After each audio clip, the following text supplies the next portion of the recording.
ரொம்ப காலத்துக்கு முன்னாடி நடந்த விஷயம் இது. 7 கடல்கள் தாண்டி ஒரு அழகான ராஜ்யம் இருந்தது. அந்த ராஜ்யத்தோட ராஜாவும் ராணியும் ரொம்பவே இரக்க குணம் கொண்டவங்க. அவங்களுக்கு 7 மகன்கள் இருந்தாங்க. அவங்க 2 பேருக்கும் அவங்க வீட்டுல ஒரு பொன் குழந்தை பிறக்கணும்ட்டு ஆசைப்பட்டுட்டு இருந்தாங்க. ஆனா அவங்களோட இந்த ஆசை நிறைவேறல. ஒரு ராத்திரி ராஜாவும் ராணியும் சாப்பிட்டதுக்கு அப்புறம் நதிக்கரை கிட்ட நடந்துகிட்டு இருக்கும்போது அவங்க நதியில ஒரு கூடை இருக்கிறத கவனிச்சாங்க. ராஜா உடனே ஒரு சேவகனை கூப்பிட்டு அந்த கூடைய நதியில இருந்து எடுத்து தனக்கு கொடுக்க சொன்னாரு. அவங்க ராஜ்யம் முழுக்க உற்சவத்தை அறிவிச்சாங்க. இந்த பொண்ணு நாம நம்மளோட பையன் மாதிரி வளர்க்கலாம். அந்த பொண்ணோட எதிர்காலத்தை பத்தி சொல்றதுக்காக அந்த ராஜ்யத்துல இருக்கிற அனுபவம் உள்ள ஜோதிடரை கூப்பிட்டாங்க. மகாராஜா, ரொம்ப வருத்தத்துல நான் சொல்லிக்கிட்டே இருக்கேன். இந்த பொண்ணு பிறந்தது உங்க குடும்பத்துக்கு நல்லது இல்ல. ஜோசிக்கார, என்ன இருந்தாலும் மூடி மறைக்காம சொல்லுங்க. ராஜா, இந்த குழந்தை உங்க குடும்பத்துல பெரியவ ஆகும்போது உங்க 7 பையங்களும் செத்துருவாங்க. நீ என்ன சொல்லிக்கிட்டே இருக்க? உனக்கு என்ன மண்டை குழம்பிருச்சா? யாருங்க? ஜோசிக்காரன் அரண்மனையிலிருந்து வெளியே போடுங்க. ராஜா அந்த ஜோதிடர் சொன்னதை நம்பவே இல்ல. ஆனா அந்த பொண்ணோட முதல் பிறந்த நாள் வந்தப்போ ராஜாவோட மூத்த பையனோட மரணம் சம்பவிச்சது. அப்போ ராஜாக்கு ஜோதிடர் சொன்னது ஞாபகம் வந்தது. ராஜா உடனே ஒரு சேவகனை கூப்பிட்டு அந்த ஜோதிடரை கூட்டிட்டு வரதுக்காக அனுப்பினாரு. ஆனா சேவகன் தனியா திரும்ப வந்தான். ராஜா, அன்னைக்கு முதல் நாளே ஜோசியர் செத்துட்டாங்க.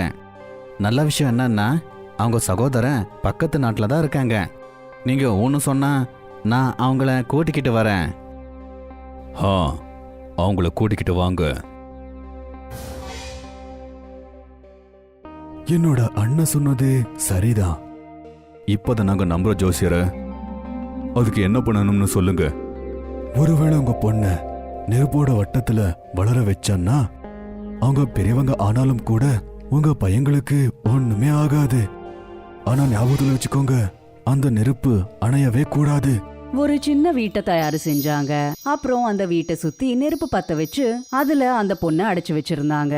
அந்த பொண்ணு பேரு வனிலா. அவ சுத்தி நெருப்பு பத்திட்டு இருக்கிற அந்த குடிசையிலேயே வளர்ந்தா. நிறைய வருஷம் கடந்தது. நெருப்பு நிக்காம எரிஞ்சுக்கிட்டே இருந்தது. ராஜாவும் ராணியும் காலமாயிட்டாங்க. அந்த 6 சகோதரர்கள்ல மூத்த சகோதரன் அந்த ராஜ்யத்தை பாத்துக்கிட்டாரு. தம்பிகளா, அந்த நேரம் வந்தாச்சு. இப்போ நாம நம்ம தங்கச்சிய அந்த நெருப்பு வட்டத்துல இருந்து வெளிவர செய்யணும். அவளுக்கு கல்யாணம் பண்ண வச்சு அவளோட வாழ்க்கைய வாழ விடணும். சரியா சொன்னீங்க அண்ணா. அந்த நெருப்பு வட்டத்திலிருந்து நம்ம தங்கச்சி ரொம்ப கஷ்டப்படுறான். எல்லா சகோதரர்களும் அவங்க தங்கச்சி கிட்ட வந்தாங்க. தங்கச்சி, இந்த நெருப்பு வட்டத்திலிருந்து வெளிவர வேண்டிய நேரம் வந்தாச்சு. ஆமா அண்ணா, நான் உலகத்தை பார்க்கணும். நான் இன்னும் எவ்வளவு வருஷம்னு இப்படியே நெருப்பு வட்டத்துல இருக்கிற குடிசையில இருக்கிறது சொல்லுங்க. வனிலாவை வெளியில கூட்டிட்டு வந்தாங்க. வனிலா முதல் தடவையா பூக்களையும் பட்டாம்பூச்சிகளையும் நதிகளையும் பார்த்தா. திடீர்னு வனிலாவோட பார்வை ஒரு கொக்கு மேல பட்டது. அட, எவ்வளவு அழகான பறவை! அந்த பறவைய என்ன சொல்லி கூப்பிடுவாங்க? இந்த பறவை பேரு பகுலா. நான் கொக்குகளோட இளவரசனை தான் கல்யாணம் பண்ணிப்பேன். வேற யாரையும் பண்ணிக்க மாட்டேன். பகுலோட இளவரசனை நாம எங்கிருந்து கூட்டிட்டு வர்றது? எனக்கு தெரியாது. எங்க இருந்தாவது கூட்டிட்டு வாங்க. ஆனா நான் கல்யாணம் பண்ணிக்கிட்டா கொக்குகளோட இளவரசனை தான் கல்யாணம் பண்ணிப்பேன். ஒரு சகோதரன் மட்டும் ராஜ்யத்தை பாத்துக்கிறதுக்காக இருந்தாரு. மத்த 5 சகோதரர்களும் கொக்குகளோட இளவரசனை தேடி போனாங்க. அவங்க ரொம்ப தூரம் பயணிச்சாங்க. ஆனா அவங்களுக்கு கொக்குகளோட இளவரசன் கிடைக்கல. சகோதரா, சாப்பிட்ட இருந்த எல்லா பொருட்கள் காலியாயிடுச்சு. சீக்கிரமா வீட்டுக்கு போயாகணும். இல்ல நான் வழியிலேயே செத்துருவோம். இல்ல பகுலு இளவரசனை நாம கண்டுபிடிக்கணும். வெறும் கையில நாம போனோம்னா தங்கச்சி ரொம்ப வருத்தப்படுவா. 5 பேரும் தேடிக்கிட்டே இருந்தாங்க. அவங்க காட்டுக்குள்ள ஒரு வயசான துறவிய சந்திச்சாங்க. பகுலு இளவரசன் எங்க கிடைப்பாங்கன்னு நீங்க சொல்றீங்களா? அடு, இங்க பாருப்பா. இங்கிருந்து கிழக்கு திசையில நேரா போ. அப்படி போனேன்னா உனக்கு பங்களூர் ராஜ்யம் கிடைக்கும். 5 பேரும் தெற்கு திசையில 50 கோசங்கள் வர போனாங்க. 5 பேரும் எல்லாமே வெள்ளையா இருக்கிற ஒரு ராஜ்யத்துக்கு வந்து சேர்ந்தாங்க. வெள்ளை நிறத்துல இருக்கிற வீடுகள், வெள்ளை இனிப்பு வகைகள், அப்புறம் மக்கள் எல்லாருமே கூட வெள்ளை போஷாக்கு தான் அணிஞ்சிருந்தாங்க. அவங்க கிட்ட கேட்டப்போ அது கொக்குகளோட இளவரசனோட ராஜ்யம்ட்டு அவங்களுக்கு தெரிய வந்தது. 5 பேரும் இளவரசனோட அரண்மனைக்கு போனாங்க. அப்புறம் அந்த இளவரசனுக்கு நடந்தது எல்லாத்தையும் சொன்னாங்க. இளவரசே, எங்க தங்கச்சியை கல்யாணம் பண்ணிக்கோங்க, இல்லைன்னா அவளுக்கு கல்யாணமே நடக்காது. உங்க கஷ்டத்தை நான் புரிஞ்சுக்கிறேன். இந்த மாதிரி முட்டாள் பொண்ணை கல்யாணம் பண்ணிக்க முடியாது. பகுலாய் ஒரு புத்திசாலியான பறவை. நான் பகுலோட இளவரசன். அதனால அவ புத்திசாலின்னு நிரூபிக்கணும். அப்போதான் நான் அவளை கல்யாணம் பண்ணிப்பேன். அவ கண்டிப்பா ஒரு புத்திசாலி தான். அவளை கூட்டிக்கிட்டு வரோம், நீங்களே பறிச்சு வைங்க. கொக்குகளோட இளவரசன் 5 பேரையும் நல்லா கவனிச்சுக்கிட்டாரு. அவங்க தங்கறதுக்காக ஒரு ஓய்வு அறையும் கொடுத்தாங்க. 5 பேருமே அவங்க தங்கச்சிக்கு கடிதாசி எழுதி அவளை கொக்குகளோட ராஜ்யத்துக்கு வர சொன்னாங்க. அந்த கடிதாசிய வனிலா படிச்சு பார்த்து ரொம்ப சந்தோஷப்பட்டா. அவ உடனே கிளம்புறதுக்கு தயாரானா. அவ ராஜ்யத்தை பாத்துக்கிற அண்ணன் கிட்ட இப்படி சொன்னா, அண்ணா, எனக்கு ஒரு குதிரை, 2 சேவகிகள், அப்புறம் சில போர் வீரர்களும் வேணும். நான் நாளைக்கு காலையில கொக்குகளோட இளவரசனோட ராஜ்யத்துக்கு கிளம்புவேன். அண்ணன் எல்லா ஏற்பாடுகளையும் செஞ்சாரு. அந்த ராஜ்யத்துக்கு போற வழியில வனிலாக்கு தூக்கம் வந்துச்சு.